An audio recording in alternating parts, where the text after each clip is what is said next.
East Coast to come and do shows, right? And I don't connect to the Wi-Fi whenever I'm traveling. I just like to relax. And landed in Boston. And the first time I knew my life had changed was when someone walked past me on the plane as I was packing my laptop bag, and he just held me on the shoulder and he's like, "Trevor, you fight. You got this. Fight. Come on, you got this." It's like, did I look like I was struggling that much?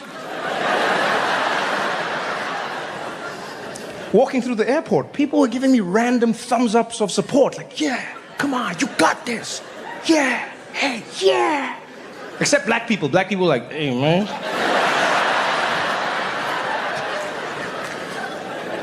And then I turned on my phone. And honestly, I thought the thing was malfunctioning. Because it started vibrating even before the icons popped up. It was the Apple logo, and my phone was just like, like, what the hell? And then when I turned it on, it was just notifications everywhere. I was like, oh man, did Michael Jackson die again? What happened? What is going on? Because every app was going crazy. It was like iMessage, bling, bling, bling, bling, bling, bling, bling, WhatsApp, blah, blah, blah, blah, blah, blah, Twitter, blah, blah, blah, Instagram, blah, blah, blah. Even Uber Eats was like, yo, you got some hot shit coming in, man. And I went to my messages, and everyone I've ever known in my life had texted me. From kindergarten teachers onwards. "Trevor, oh my God, are you okay? Trevor, where are you? What's happening? Did you see? Trevor, call me. Yo, don't call me. Call me. Trevor, what's happening? Trevor, did you see?" And then one person was like, "Oh my God, did you see what Trump said?" And I was like, what did Trump say? What did Trump say this time? Oh boy, let me check. What did Trump say? Me?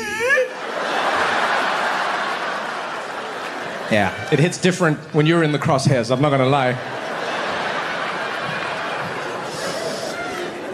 It's pretty crazy. I hosted The Daily Show for 7 years, and for 7 years, we covered news and politics in America, right? Because that's what the show is. And in that time, Donald Trump was in the news and politics all the time, and so I assumed at some point maybe he would say something about me or come after me. He didn't, which I was happy about. I was like, great. You know, and then I left The Daily Show, and I relaxed like an idiot in a horror movie. And I went off and started hosting the Grammys, and I was like, this is delightful. It's a music show. So much more chill. Turns out the president watches the Grammys. Yeah, and he was not happy. Was not happy at all. No, he had written a post, a lengthy post, giving me a Google review of my performance. And it wasn't like a flyby. It was like a full-on. Said, I'll read the full thing to you because I don't want to misquote anything. I'll read you.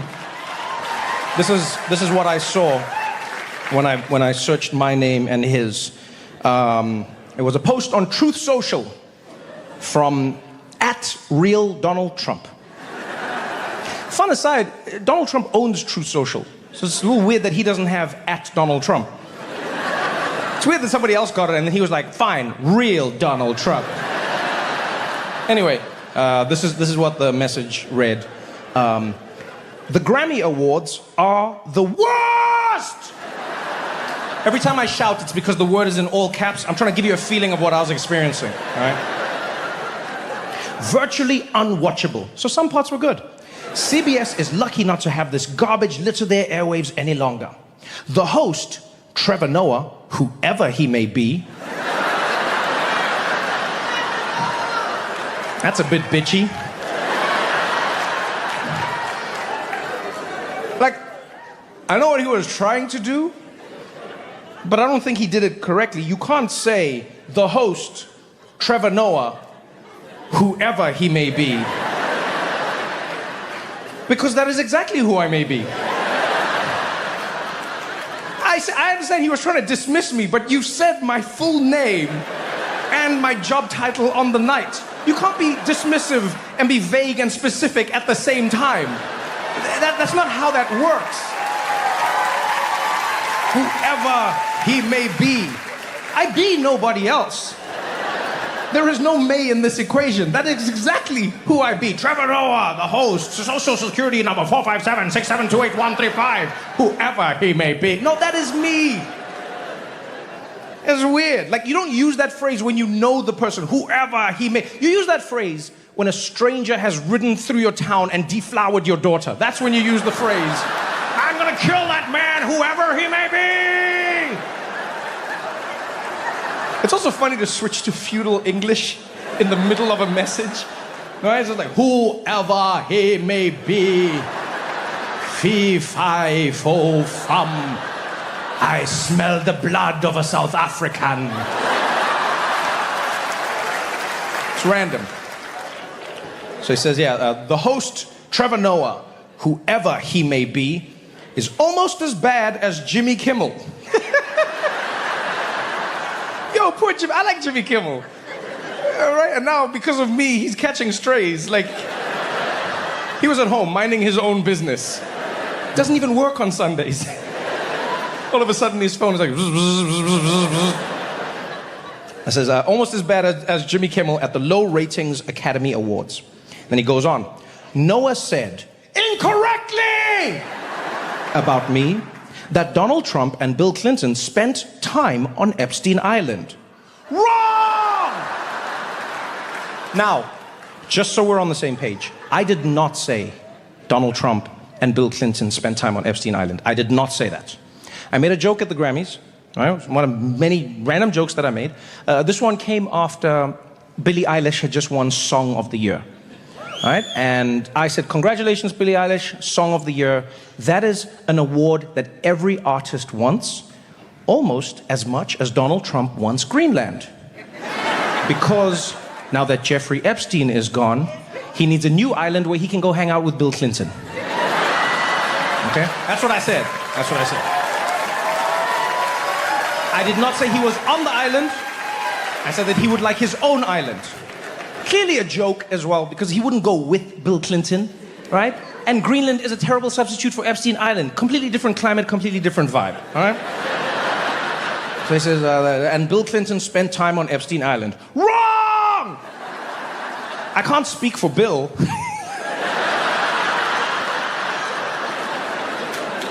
I love how in the midst of him, like, calling me the ultimate liar, it's like, this guy's a liar! Except about the Bill part. We gotta check that out. I mean, you know how this guy is.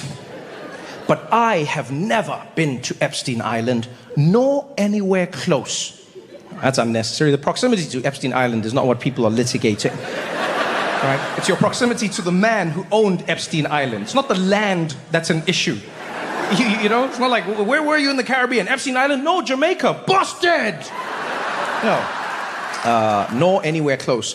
And until tonight's false and defamatory statement, have never been accused of being there. Really? I was the first.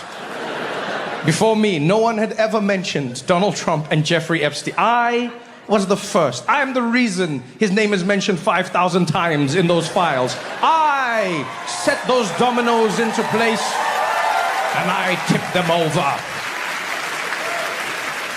Yeah, not even by the fake news media. Noah, a total loser, meow, better get his facts straight and get them straight fast. It looks like I'll be sending my lawyers to sue this poor, pathetic, talentless dope of an MC and suing him for plenty, cha-ching. He put a dollar sign, I don't know what sound that is. Ask little George Slopadopoulos and others how that all worked out. Also, ask CBS. Get ready, Noah.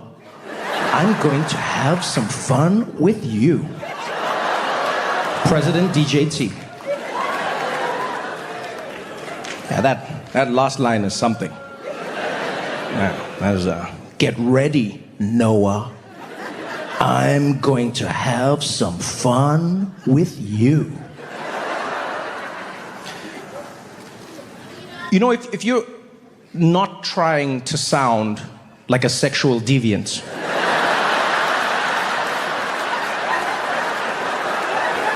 this is not the line I would recommend. Yeah, I'm gonna have some fun with you, is what someone says right after they've strapped on the head dildo.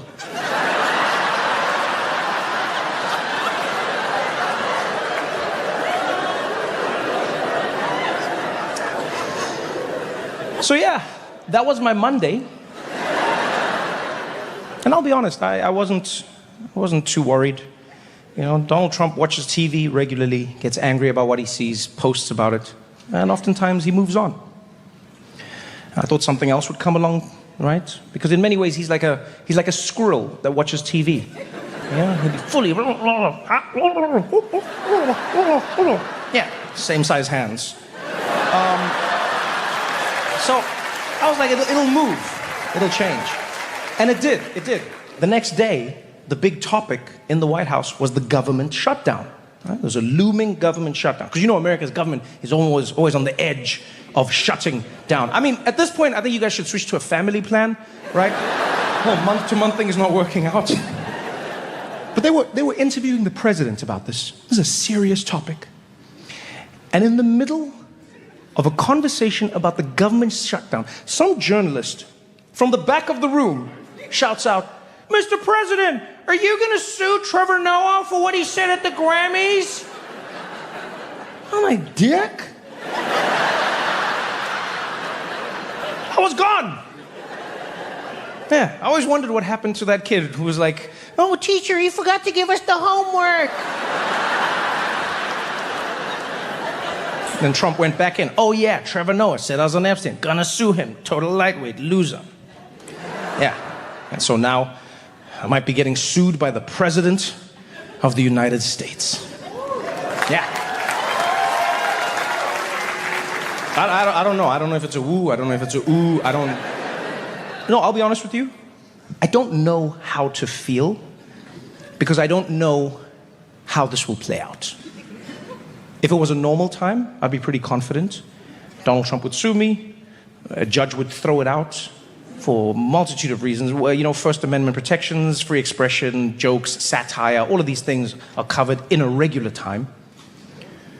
Yeah, and it would be Donald Trump suing me, whatever. But now it's not Donald Trump. Now I'm being sued by the President of the United States, Donald Trump. And I don't know what that means.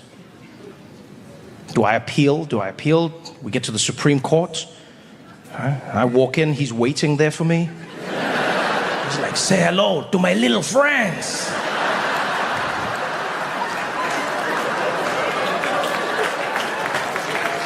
I don't know. Nobody knows. Yeah, with him, there is no knowing. Just ask Nicolas Maduro, former president of Venezuela. My therapist told me that I am undateable.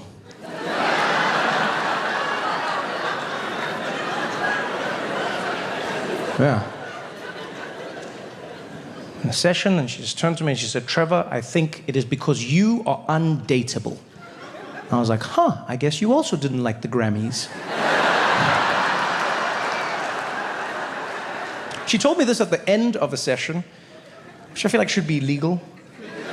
Right? Where like therapists will drop a bomb on you at the end of a session and then just expect you to wait. It'll just be like, "Yeah, and that's why your father could never love you." And you're like, "What? Oh yeah, we've run out of time. I'll see you next time." No, next video.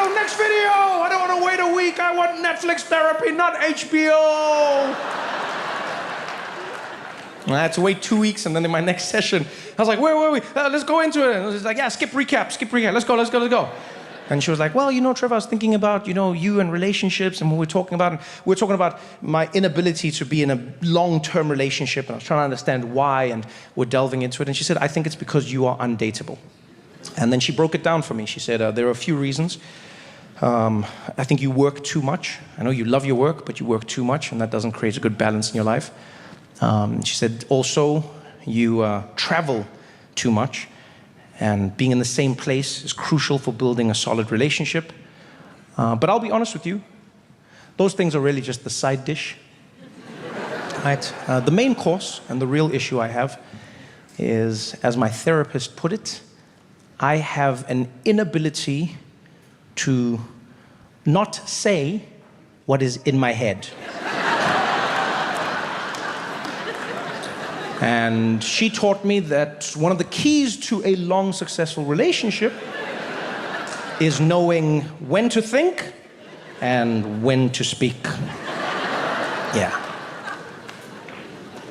And I was like, I don't have that problem. I'm a good communicator. She's like, "No, Trevor, oftentimes you have thoughts and you immediately say them. You just have the thought and it comes out your mouth. And Trump was like, tell him, girl.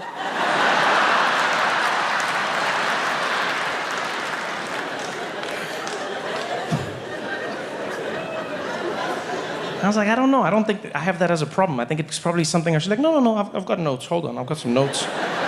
And she pulled out the notes and she's like, let's go through some examples.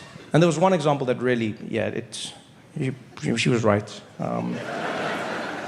It happened with an ex-girlfriend of mine. It was the fracture that led to the end of the relationship, really. It wasn't the moment, but that fracture caused the outcome. We were getting ready for bed. It was an innocuous night, brushing our teeth, getting into the covers. And then before we turned off the lights, we started talking to each other and we got really cozy. You know those moments where you're with the person you love and you just find yourself in a rabbit hole of stories you've never told and feelings you've never shared, and you're laughing and you can feel you're falling more in love. And we're lying there on the pillows, looking at each other, and she's there staring at me. And all of a sudden she's like, hey, can I ask you a question? I was like, yeah. Yeah, of course. She's like, if you could change one thing about me, what would you change? Now, I have since learned that there is a correct answer to this question. And yes, one correct answer. Regardless of how unique your relationship is, if you want to win this game show question, the answer you give, if she says to you, if there's a woman in your life and she says, if there's one thing you could change about me, what would you change? The correct answer is nothing. Aha. Yes, I wish you were all there with me that night. Yes. Correct answer is nothing. You say, nothing, babe. I would change nothing about you because everything you are makes you perfect for me. If anything, can I be honest? I would change myself. I would change myself so that I would be better able to receive the love that you so freely give. That is what I would change.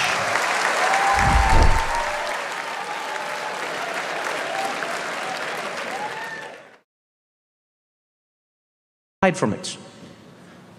Like when I saw them doing this, I was like, man, I wish America did this with history. You know? Because you ever see how awkward it is speaking about history in America? It gets tense. Doesn't matter what history it is, it gets tense. You know, Columbus Day is one of those days. Every year in New York, there's a fight. Every year. Here in Detroit, there was a fight. There was a bust of Christopher Columbus that was around for 110 years. At some point, half of Detroit was like, we need to get rid of it. The other half was like, no, don't get rid of it. It was a huge fight. New York, same thing, every year. Columbus Day, Indigenous Peoples Day. Columbus Day, Indigenous Peoples Day. Yeah, there was an interview on the news I saw once. It wasn't supposed to be funny, but I found it funny.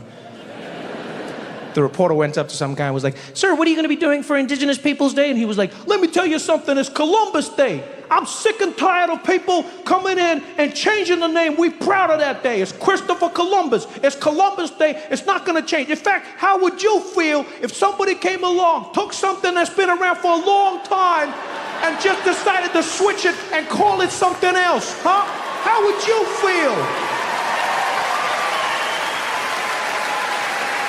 I was like, but sir, isn't that the spirit of Columbus Day? I'll be honest, I'm not a big fan of Indigenous Peoples Day, the title. I don't like. I think it's a cop-out. I don't think it's specific enough. It's lazy. You know, Indigenous Peoples Day. Which Indigenous people? Where? How? Give me something, you know? You know what I liked about Columbus Day? Is that it was specific. Yeah. It was a specific, inspiring story of a man by the name Christopher Columbus, who believed against all odds that he could sail the wrong way around the world and get to India from the other side. Nobody believed in him. Yeah. He was like, I'm gonna do this. They were like, you can't do it, Chris. And he was like, I'm gonna do it. They're like, you can't do it, Chris. He's like, I'm gonna do it. They're like, you can't do it, Chris. And he raised money. He fought for years. He finally got the ships, and he sailed the wrong way around the world, and he didn't do it.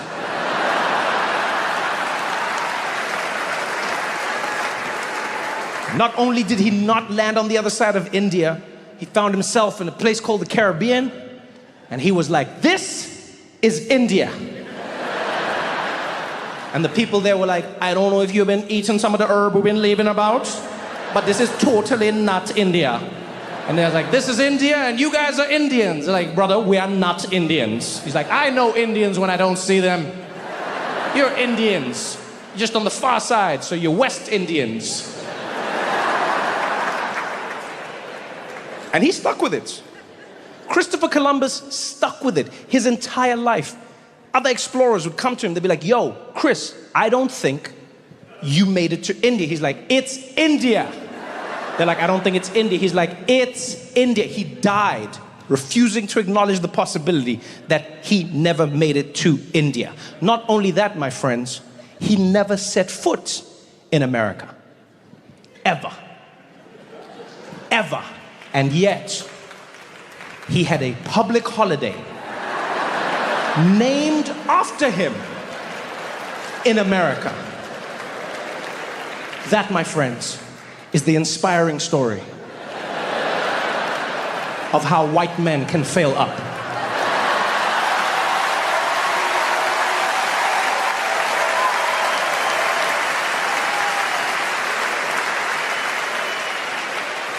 You know how much confidence you have to pull that off? Nobody else. That is white man confidence. Nobody else possesses that level of confidence. Go the wrong way, end up in the wrong place, call the wrong people the wrong name, and be like, I'm right, give me a holiday. No one else can do that. That is the level of confidence we should all aspire to. Is white man levels of confidence. Women couldn't pull that off. You think any woman should be like, I'm gonna sail the wrong way around the earth? They'd be like, burn her, she's a witch. You think people of color could have pulled that off? You think black people could pull that off? Wow, really? Black people just gonna sail around the world, wrong way around, get to the place they're not supposed to be, probably get arrested for trespassing. Be like, what are you doing here? Be like, man, my bad, man. I thought I was getting to India, man. My bad, man. I apologize. Man, I don't even know what I was thinking, man. You know what, man? We should have never messed with ships. It never turns out good, man. I apologize, man. This won't happen again.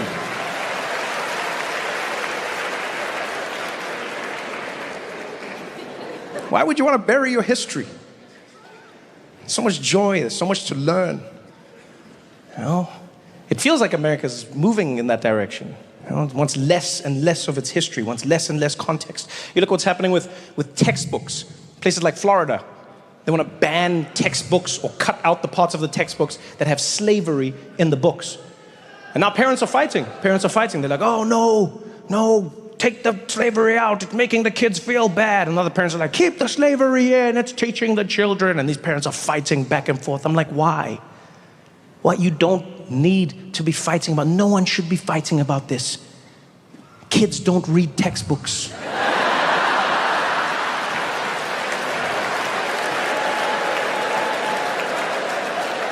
They watch TikTok. If you want to get to the kids, that's where you gotta be. There was slavery. Ships came. Yeah, they...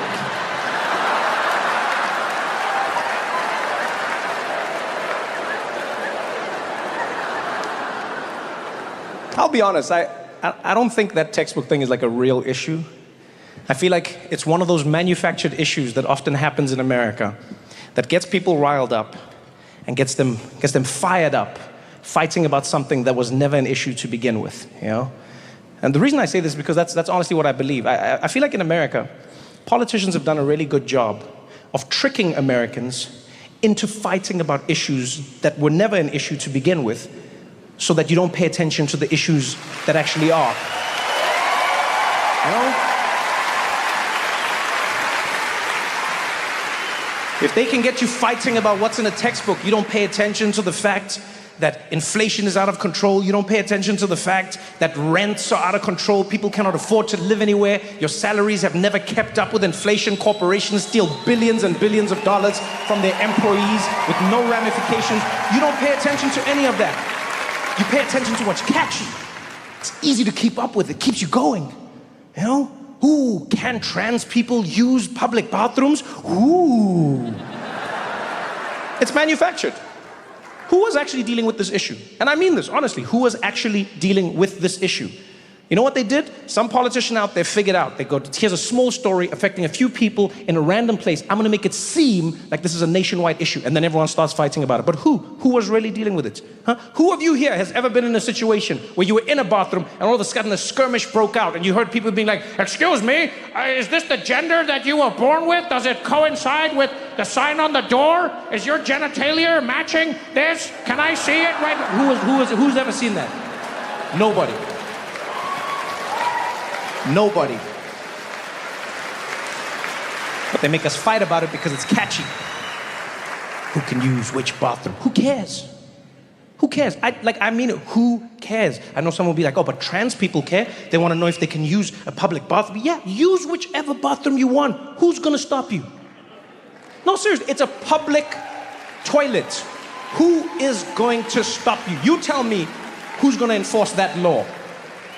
We can't even enforce the idea that people should shit into the toilet. But you think magically they're gonna figure out if you were born this way? Use whichever one you want. Why are we wasting our time? Other people are like, oh, we're gonna fight because you gotta know who's using. Let me tell you something. If you are spending enough time to know the genitalia of the other people in a public bathroom, you're the creep. I'm worried about you. There is a simple rule to every public toilet around the world, and that rule is you get in, you pay no attention to anyone else, you hold your breath, and you get out. You're standing around staring at other people. Like every man in this room knows, when we use the toilet, what do? We get in. Public toilet, you stare dead ahead. You pee, you do your thing. You do not look to either side. If you're fidgety, you look up, you look down. You do not look at anyone else. The guy next to you could start choking. You don't turn your head, you don't shake, you don't move. You hear him like, you be like, hey man, hey, you all right? Yo, hey man, you okay? Yo, you want me to call? Hey man, are you okay? Yo, you want me to call? Don't look at me!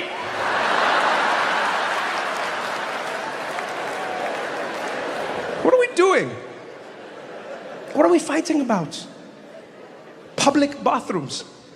And if you know your history, you'll know this happens all the time in America. It happens over and over and over again. There was a time when women had to fight to use public bathrooms in America. Imagine that. There was literally a time when women weren't allowed to use public bathrooms all across America, and they had to fight. And there were men who were angry. They're like, this is crazy. You're gonna have women in public bathrooms? That's insane. Like, how does it work? Huh?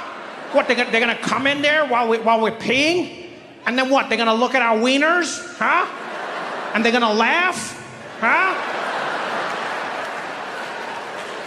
Think about this, ladies. There was a time when women were first allowed to step into the workplace where there were no public bathrooms that they could use.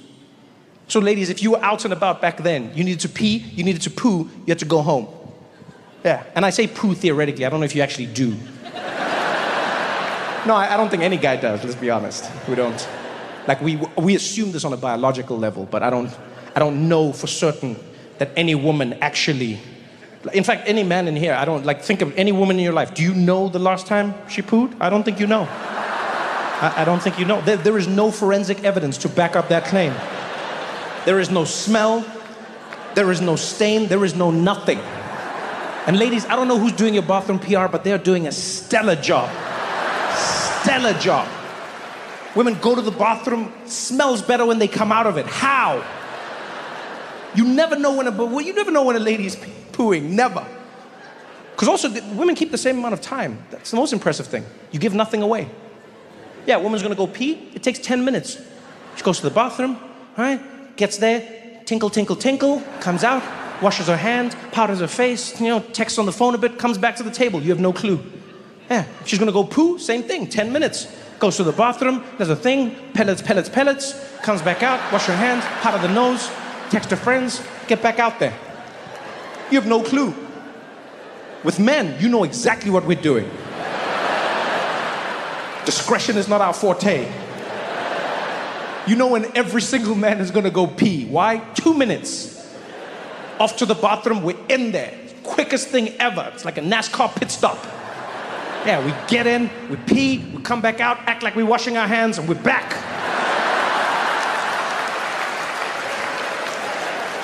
How do you know when we're gonna take a dump? Because it's obvious. We go to the bathroom, never come back.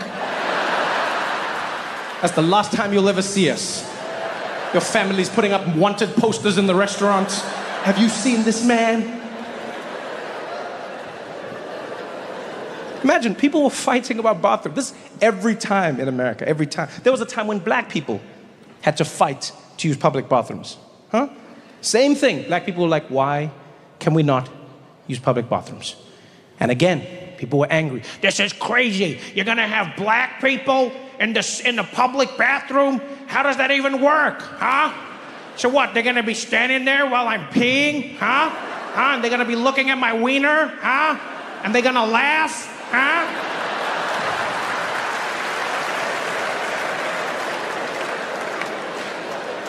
I'm old enough to remember when there was a discussion in America about whether gay people could use public bathrooms. This was an actual topic of discussion. I remember seeing people on the news being interviewed. They'd be like, do you think that gay men should be allowed into the same bathrooms as straight men? I'd be like, look, I don't mind what they do. If they keep it to themselves, that's fine. But just answer me this. How's it gonna work, huh? So what, you're in the bathroom with them and then what? Like he's gay and I'm just standing there and I'm peeing, huh? And he's looking at my wiener, huh? And then he grabs it, huh? And he starts yanking on it, huh? He just starts tugging away and I get hard and I'm enjoying it, huh? And then this is one of the best experiences I've ever had, huh? And then I start coming back weekly, hoping I'll bump into him, and I do, huh? And then at some point we agree to meet outside a nice little restaurant that's cozy and get to know each other, huh? And then a few years later we get married and our families are joined and we live happily ever after, huh? Is that what you want?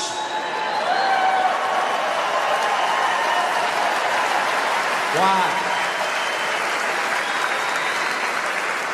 Public bathrooms. Now would be the perfect time for an alien invasion. There's no good time. I think we can all agree on that. But if I had to pick a time, I would say this is the best time. Yeah. Because if aliens invade, it's not going to be good for us. Right? We know we don't stand a chance. If they can travel through space-time, our weapons mean nothing. We're probably just going to annoy them with our guns. Pew, pew, pew, pew. They're gonna get here, and we've seen how it turns out, right? They fly in, they're gonna blow everything up. We've watched Independence Day. We know how this happens, right? Yeah, and even if Will Smith helps, he can only slap like one at a time,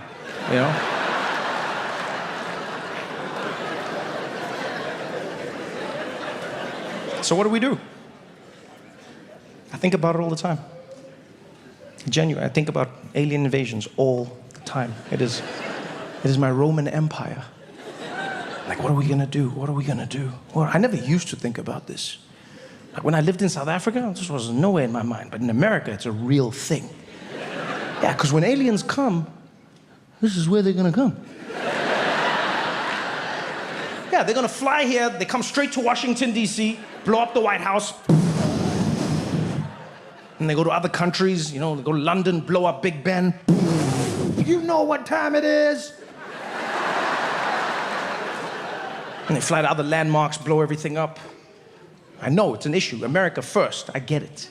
Yeah. When I was in South Africa, this is something I never thought about, ever. Because I knew when aliens invade, they're gonna blow up the world. But the one place they don't go is Africa. Yeah, you've seen the movies. They never invade Africa. I used to watch those movies all the time, and I'd wait. In the movie, the president would come and be like, citizens of Earth, aliens are invading our planet. Then you'd see the aliens invade, and then you'd be like, wait, I guess Africa's not on the planet? What is happening? They never invaded. Can you think of a single movie where they invaded Africa? District 9. No. What? District 9. District 9. No. And screw you for trying to mess up my special. Sitting up there in the balcony like a king. District 9, I tell you.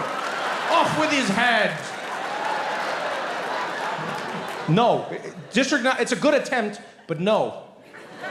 If you remember the plot of District 9, the aliens didn't invade Africa.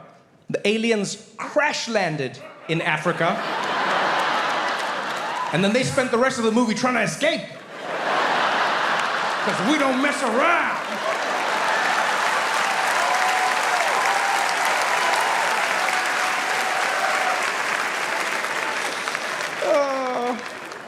Hollywood is so messed up. Yeah, it's just like, what's the worst thing that could happen to aliens? What if they were trapped in Africa? Aliens never invade, man. They don't invade Africa. They just never did. I used to think it was because they felt bad for us. Yeah, because as a kid, I used to love watching those movies. I still love watching them now. But as a kid, I loved those movies. Anything with aliens, I was there. And my mom, she would give me she'd make me like a big bowl of popcorn at home, and we would sit on the couch together, and she'd watch all of those movies with me. Not, she hated them, but it said parental guidance, and she took that very seriously.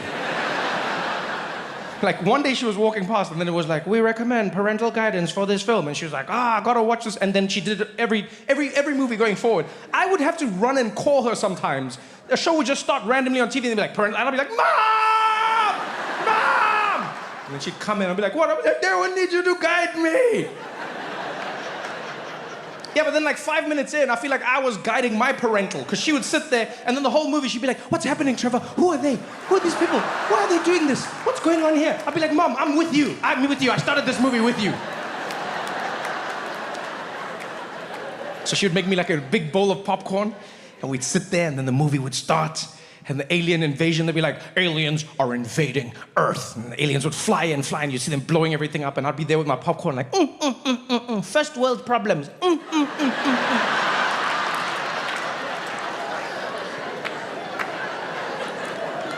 I genuinely thought, I was a little kid. If you ask me, like, how come you never see them in Africa? I was like, oh, because they feel bad. I thought the aliens felt bad for Africa. You know, there'd be the ship that would fly over each continent to blow it up. And then there'd be one over the African continent, 2 aliens in the cockpit, like, prepare to launch photon lasers. You get ready on your command. 3, 2, 1. Wait, hold on. I think we already did this continent. I think we've been here. Negative, we've never been here before. Blow it up. What am I blowing up? Look at this shit, something already happened. What the hell's going on here, dude? What am I supposed to blow up? Who did this? I don't know, checking now. Beep, beep, beep, beep, beep, beep. It says it was the British.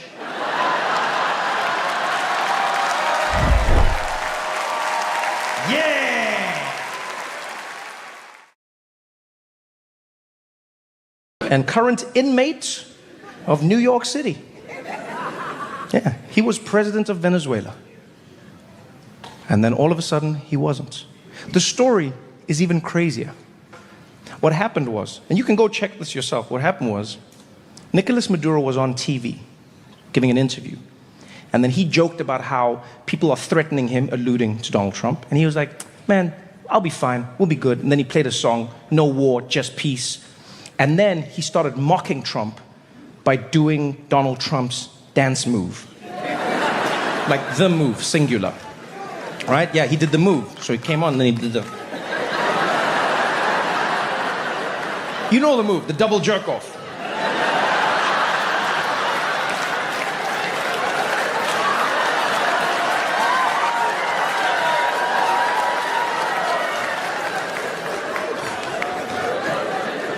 And Trump saw that and he was like, go get that man. Go get that man. Military went, got Maduro, brought him in, put him in a jail. Not just any prison, by the way. They put him in a prison in Brooklyn. The same prison where they are housing Diddy. Imagine that. I thought I had problems. Nicolas Maduro, he's having, whew. Imagine the irony of his situation. He was witnessing America rolling out the most brutal deportation campaign ever. And in the midst of that, you're the one immigrant they import.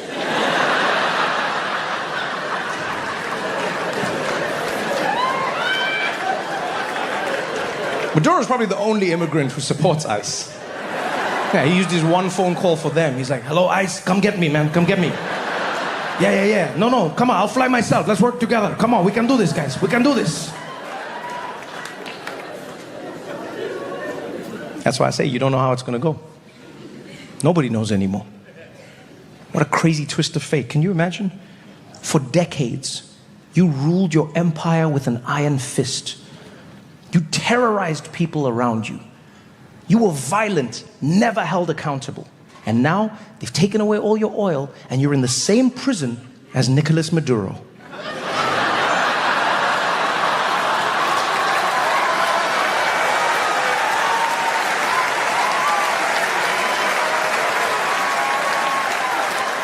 Ain't that a bitch?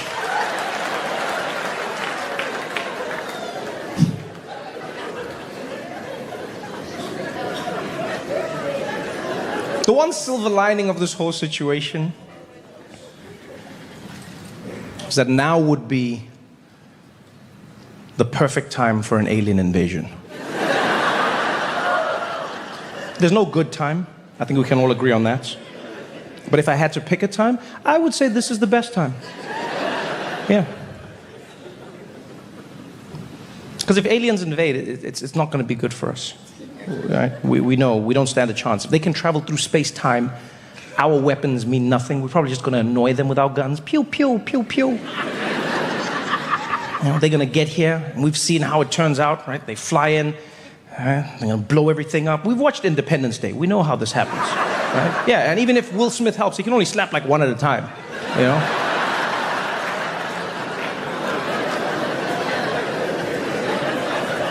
So what do? I think about it all the time.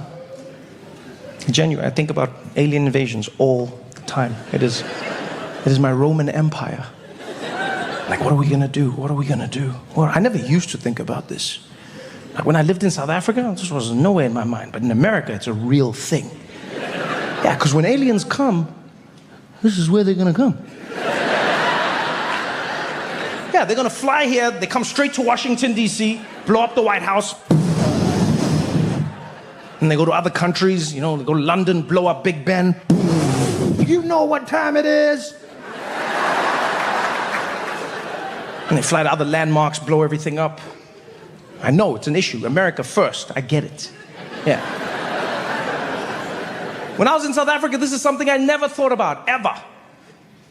Because I knew when aliens invade, they're gonna blow up the world. But the one place they don't go is Africa. Yeah. You've seen the movies. They never invade Africa. I used to watch those movies all the time, and I'd wait. In the movie, the president would come and be like, citizens of Earth, aliens are invading our planet. Then you'd see the aliens invade. And then you'd be like, wait, I guess Africa's not on the planet? What is happening? They never invaded. Can you think of a single movie where they invaded Africa? No. What? District 9. No. And screw you for trying to mess up my special. Sitting up there in the balcony like a king. District 9, I tell you. Off with his head. No. District 9, it's a good attempt, but no. If you remember the plot of District 9, the aliens didn't invade Africa. The aliens crash landed in Africa. And then they spent the rest of the movie trying to escape. Because we don't mess around.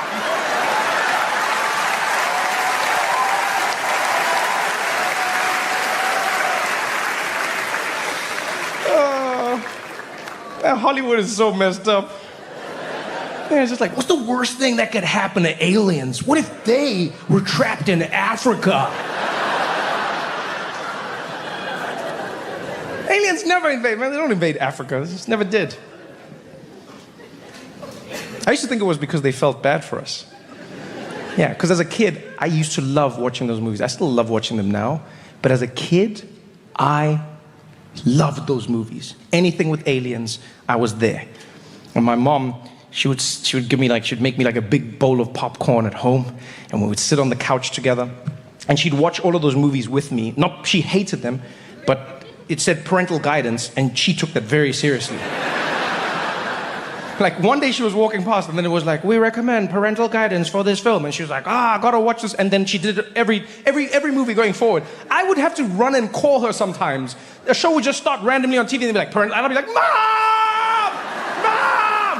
And then she'd come in and be like, what? I need you to guide me.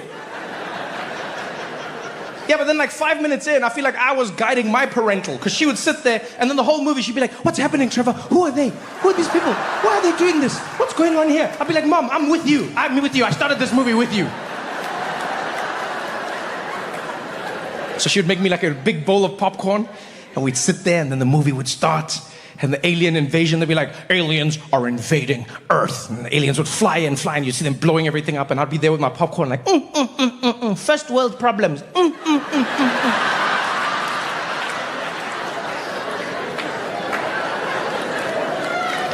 I genuinely thought, I was a little kid. If you ask me, like, how come you never see them in Africa? I was like, oh, because they feel bad. I thought the aliens felt bad for Africa. You know, there'd be the ship that would fly over each continent to blow it up. And then there'd be one over the African continent, 2 aliens in the cockpit, like, prepare to launch photon lasers. You get ready on your command. 3, 2, 1. Wait, hold on. I think we already did this continent. I think we've been here. Negative, we've never been here before. Blow it up. What am I blowing up? Look at this shit, something already happened. What the hell's going on here, dude? What am I supposed to blow up? Who did this? I don't know, checking now. Beep, beep, beep, beep, beep, beep. It says it was the British.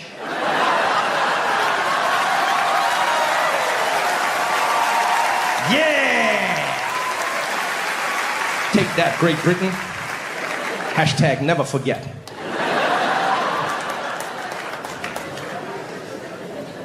Now, those alien movies, man, they made my day, but they terrified me.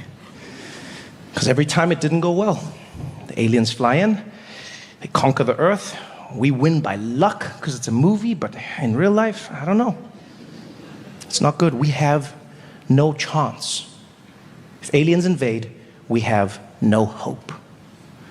Or at least we had no hope. Now there is. And it goes by the name Donald J. Trump. Whoever he may be.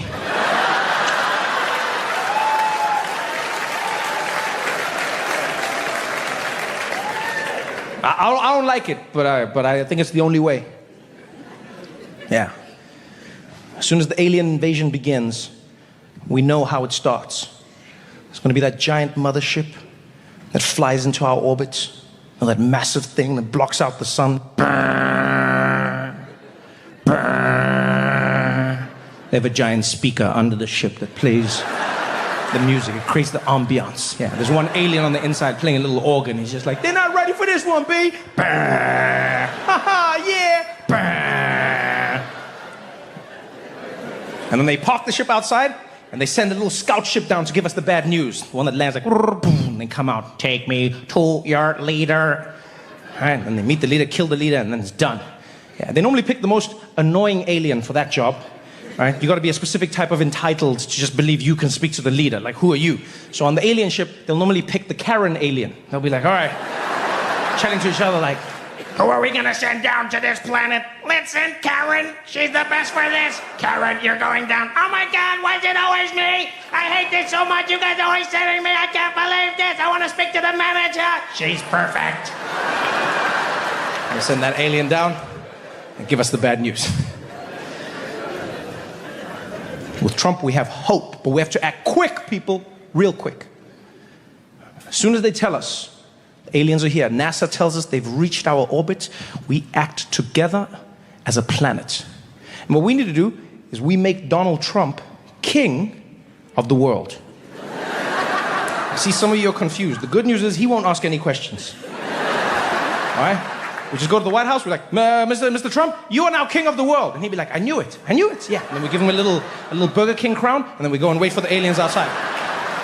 Aliens land, they come out, that one is just like, take me to your leader. And we're like, yes, welcome to Earth. Come on, come meet the leader. Come meet the leader. Come meet the leader. Take me now. Yeah, of course, we're gonna take you there. How you doing, by the way? You looking good. You on Ozempic? What's going on there? You looking great. Come on, come meet the leader. We get to the White House, and we're like, King Trump. This is the alien. Alien, this is King Trump. Are you the ruler of this planet? And be like, that's right. I'm the ruler of this planet. Planet Earth, or as I call her, Big Blue. Beautiful, beautiful blue, floating up in space. She's up there spinning around, spinning so fast. You know, they say we're spinning. I never felt it, but they say we're spinning.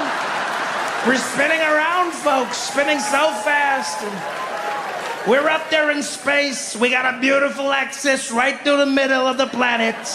A big, beautiful, long axis. They don't make axes like that anymore. They really don't. And we got that axis, and it's tilted, you know, it's tilted. If I was in charge, I would have straightened it right out. But that's okay. Thanks, Obama. And it's up there, floating up in space. A beautiful planet, beautiful blue. We got a tiny moon. Did you see the moon? Beautiful moon. A beautiful moon. Looks like a nipple on a boob. That's what it looks like. Like one boob floating in space. Should be two. I always say two boobs. Better than one. But one better than none. Can I say boobs? I said it, folks. I said boobs. And I'm the ruler of this planet. What do you want? What do you need? What can I do for you? They'd be like, burp, beep, sorry, we didn't know it was already invaded. Boop, boop, beep, beep. Beep, boop, beep, beep.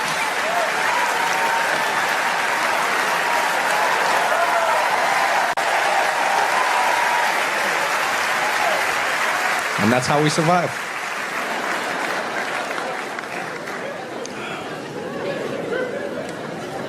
Be honest, we wouldn't be shocked if we found out he was an alien. I actually think we'd be relieved. You know, people are like, oh my God, that explains it. Yeah, if two aliens that looked exactly like him, like a mom and dad version of him, came down and they land on the planet, they're like, Help us, we left our son here many decades ago.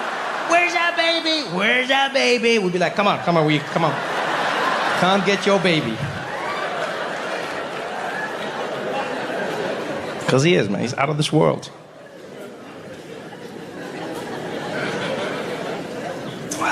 And now, we are living through history. Do you ever think about that? Like, we are all living through history. And not like history, like just time that passed. You know, like, because there's that boring history, like, and then the people settled here, whatever. I'm talking about like history where some shit happened. You know, when you read the books and you're like, yo, what was it like back then? Yeah, we're in the back then. That's all of us. My history's terrible now, I've realized. Because they record everything that is said at the White House. It is kept for posterity.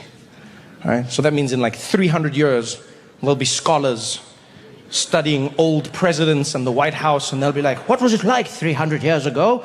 You're like, I don't know, but the Grammys host was terrible. Yes. A total loser, apparently.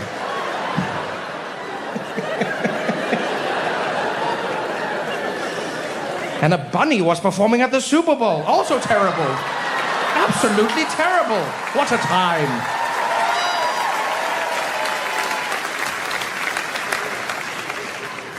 You know, the weird thing about living through history is it's so much less predictable when you are the one doing it. Like, when you read history or when we're taught history, it is often presented as if it was inevitable. You read the stories, you assume that is how they would have always ended because that's how they ended. Like if I asked most people, do you think the Nazis will always lose the war? They'd be like, yeah, of course the Nazis would always lose the war. And yet at the time, the people who were fighting the war thought that the Nazis were going to win. There was a moment when it seemed like it was in their favor. When you're in history, it's a completely different gambit. Like whenever I'm in Washington, D.C., I like to go and visit the National Museum of African American History and Culture. And if you've never been, let me tell you, it is one of the most profound experiences you will ever have in your life. It is a museum unlike any other I've ever been to, for a few reasons. You know, one is it is as complete a telling as is possible of Black history in America, which is history. But it's a history that's often not told, right? And you go to this building, and unlike other museums, you can't just choose your own adventure. You know, normally you walk in a museum and then it's like, what do you want to do? Dinosaurs or space? You pick. There, they curate your moving through time. And so when you get to the museum, you start at the very beginning of Black people in America, and then it moves all the way through to the present day, right? And so it starts underground, literally, you go underground, and then it starts with slavery, spoiler alert. And then they move you through time, and then you get to the end, and then there's Oprah.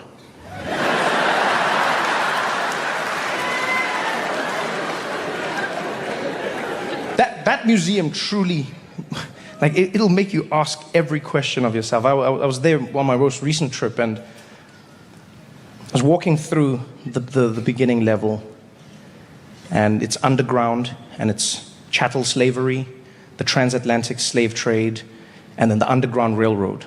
And so it's an emotional ride as well.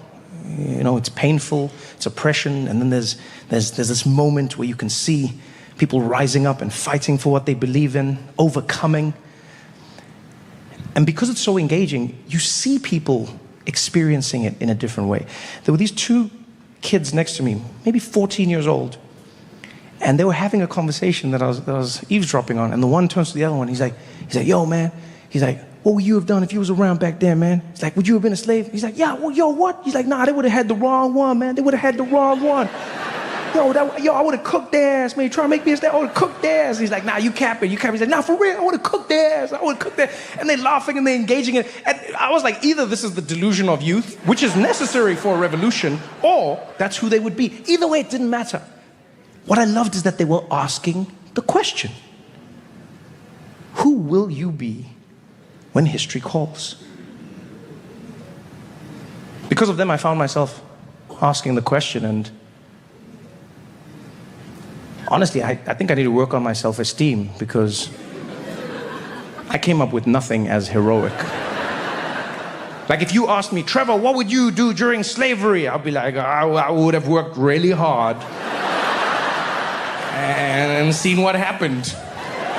I don't think I would have been a hero. I don't have it. I'm impressed by people who say those things. If I was around back then, if I was in the store when they robbed it, I would have done. I don't have that in me. I don't. Like, I would be in the field and I'd just be working hard and I'd be minding my own business. You know, and the guy on the horse would come and be like, you better work hard, boy. You better pick that goddamn cotton. I'd be like, yes, massa. That's a picking this a cotton, massa.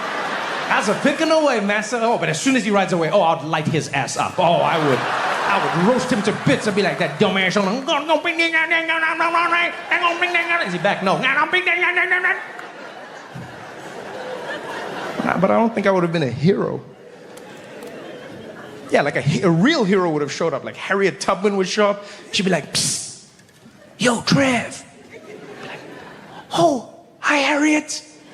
How you doing? I'm doing shit. Oh no, what happened?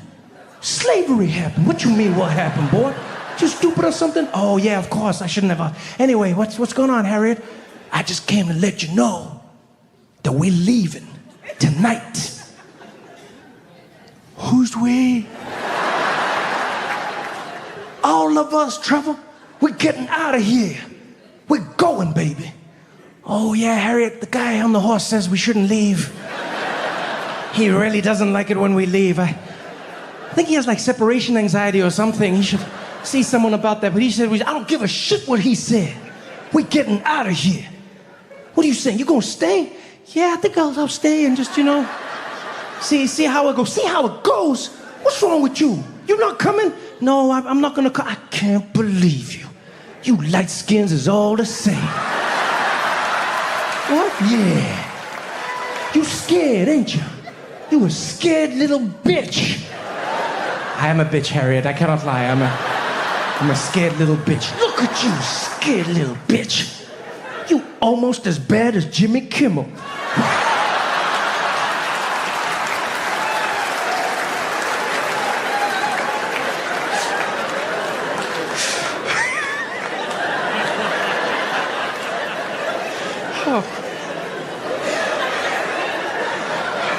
Sorry, sometimes I do jokes just for me. I'm sorry. Oh, man. Everyone was asking themselves the question. Everyone. One of the most unique encounters I experienced happened when there was a group of white people who were standing at the exhibit, and they were very, very liberal white people, right? Like very liberal white, like very, very liberal white people. Like they were feeling it more than the black people there. They were. Yeah, to show how much they were feeling it, there was a moment where some of the black people who were walking around the exhibit, right? Because there's black people walking around the exhibit and there's white people there, because everyone can go, right? And so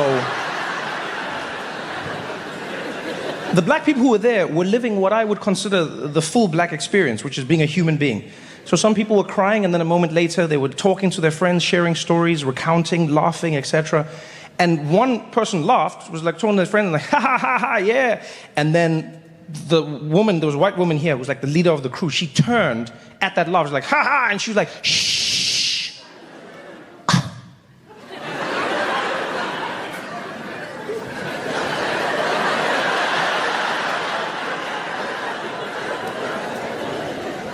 That's how liberal they were. And just when I thought she couldn't top that, she was looking at a photograph, one of the first pictures that's ever really been taken. And it was a picture of a white man on a plantation, standing there, smiling, standing in a field, just like smiling in the picture. And this woman is standing looking at the picture, and she's like, if I was there when that was happening, I swear to God, if I was there when that was happening, I would have never smiled.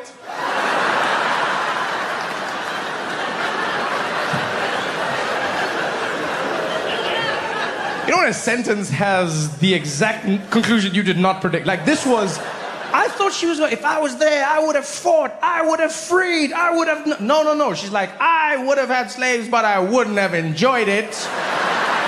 Just be crying, I'm so sorry this is happening to you. I'm so sorry. Yeah, dust behind the couch as well, but I'm so sorry. I can't. It was really, really something. You know, you moved through that level there for more than an hour. At the end of it, I was so taken by the question that I was asking myself, who will you be when history calls, that I texted one of my best friends, David Meyer. He's actually the first American I ever became friends with. He came to South Africa by chance 20 years ago, was on like a school project. We met by chance, became friends by chance, and then he convinced me to come to America and do comedy, which I had never planned to do. The rest is history. So we've been friends since that day, right? And yeah, it's a beautiful story. And also, our lives are so different. He's this 6'5", lanky white boy from North Carolina, right? Sweetest guy ever, super sincere. And because of that, I love playing pranks on him. And as we left that exhibit, I texted him, and I was like, yo, Dave, I need to ask you a favor. And he responded, he's like, yo, dude, what's up? And I said, if slavery comes back, do you promise to have me as one of your slaves and treat me really well? And then he responded, he was like, dude, what? And I said, do you promise to have me as your slave and treat me very well? And he was like, what are you talking about? And I said, yes or no? And then I just saw the little dots, and it was like typing. typing, typing, typing, typing, typing, typing, and then he called me. I was like, yo, what's up? He's like, dude, what are you even talking about, man? What is happening? What do you mean slavery? I was like, I just want to know from you, Dave. If slavery comes back, do you promise to have me as one of your slaves and treat me really well? He's like, dude, no. What do you mean? Slavery is not coming back. Slavery is not coming back. I was like, that's what they said about Ghostbusters. Just answer the question. Will you or will you not have me as one of you? He's like, no, dude, no. I would never have you as one of my slaves. I would never own